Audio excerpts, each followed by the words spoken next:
ಒಂದೇ ರಾಜ್ಯ ಎರಡು ವಿರುದ್ಧ ಚಿತ್ರಣ. ಒಂದೆಡೆ ಬರದ ಭೀತಿ, ಇನ್ನೊಂದೆಡೆ ಪ್ರವಾಹದ ಸಂಕಷ್ಟ.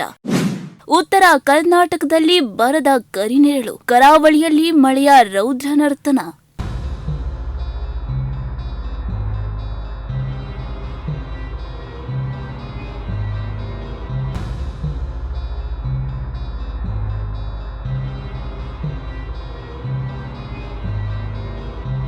ಒಂದು ಕಡೆ ಮಳೆ ಇಲ್ಲದೆ ಬರದ ಆತಂಕ, ಇನ್ನೊಂದು ಕಡೆ ಧಾರಾಕಾರದ ಮಳೆಯಿಂದ ಪ್ರವಾಹ ಮತ್ತು ಭೂಕುಸಿತದ ಭೀತಿ. ಹೌದು, ಈ ಬಾರಿ ಕರ್ನಾಟಕದ ಮುಂಗಾರು ಮಳೆ ವಿಭಿನ್ನ ಸ್ವರೂಪ ತಾಳಿದ್ದು ರಾಜ್ಯದ ಜನರನ್ನ ಎರಡು ರೀತಿಯ ಸಂಕಷ್ಟದ ನಡುವೆ ನಿಲ್ಲಿಸಿದೆ. ಜೂನ್ ತಿಂಗಳ ಆರಂಭದಲ್ಲಿ ರಾಜ್ಯದ ಬಹುತೇಕ ಭಾಗಗಳಲ್ಲಿ ಮಳೆ ಕೈಕೊಟ್ಟಿದ್ದು, ಉತ್ತರ ಕರ್ನಾಟಕ, ಕಲ್ಯಾಣ ಕರ್ನಾಟಕ ಸೇರಿದಂತೆ ಹಲವು ಜಿಲ್ಲೆಗಳಲ್ಲಿ ಮಳೆ ಕೊರತೆಯಿಂದ ರೈತರು ಬಿತ್ತನೆ ಮಾಡಿದ್ದ ಬೆಳೆಗಳು ಒಣಗುವ ಆತಂಕ ಎದುರಾಗಿದೆ. ಕೆಲವೆಡೆ ಬಿತ್ತನೆಯ ವಿಳಂಬವಾಯಿತು. ಕುಡಿಯುವ ನೀರು, ಜಾನುವಾರುಗಳಿಗೆ ಮೇವು ಹಾಗೂ ನೀರಿನ ಲಭ್ಯತೆಯ ಬಗ್ಗೆಯೂ ಆತಂಕ ಹೆಚ್ಚಾಗಿದೆ.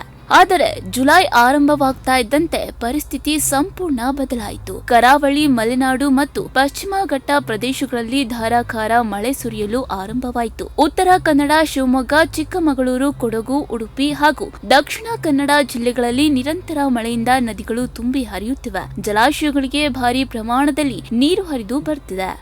ಅಷ್ಟೇ ಅಲ್ಲ, ಹಲವು ಕಡೆ ರಸ್ತೆ ಸಂಪರ್ಕ ಕಡಿತಗೊಂಡಿದೆ. ಮರಗಳು ಉರುಳಿ ಬಿದ್ದಿವೆ. ತಗ್ಗು ಪ್ರದೇಶಗಳಿಗೆ ನೀರು ನುಗ್ಗಿದೆ. ಭೂಕುಸಿತದ ಆತಂಕವೂ ಹೆಚ್ಚಾಗಿದೆ. ಮಕ್ಕಳ ಸುರಕ್ಷತೆಯನ್ನ ಗಮನದಲ್ಲಿಟ್ಟುಕೊಂಡು ಕೆಲವು ಜಿಲ್ಲೆಗಳಲ್ಲಿ ಶಾಲಾ ಕಾಲೇಜುಗಳಿಗೆ ರಜೆ ಕೂಡ ಘೋಷಿಸಿವೆ. ಇತ್ತ ಉತ್ತರ ಕರ್ನಾಟಕದ ಹಲವು ಭಾಗಗಳಲ್ಲಿ ಮಾತ್ರ ಇನ್ನೂ ನಿರೀಕ್ಷಿತ ಪ್ರಮಾಣದ ಮಳೆ ಸುರಿದಿಲ್ಲ. ರೈತರು ಆಕಾಶದತ್ತ ಮುಖ ಮಾಡಿ ಮಳೆಯ ನಿರೀಕ್ಷೆಯಲ್ಲಿದ್ದಾರೆ.